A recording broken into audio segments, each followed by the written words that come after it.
ইয়ান তো একটা ঘটনা রে রাউন ভাই রাউন জীবনে কি জীবন লগর হামদা দুটিয়া হামদা হইলে এর নাম ভরিছে কি এখন আগে মাস্টার হাজিম বলে চিনতো এখন দুটিয়া হামদা হইলে চিনতে মাস্টার হাজিম বলে হন মাস্টার হাজিম ইবল দারা হামদা সদরি ইবল দ্বিতীয় হামদা তোড়াও তো বলে কি বললে হামদা চৌধুরী ইবল দ্বিতীয় হামদা খাওয়া মাছ যেতে কোন হেলাপ করা করে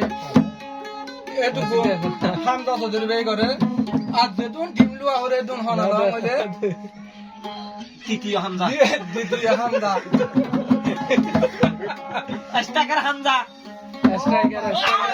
কালারো টিম লন্ডন হামদা ভাই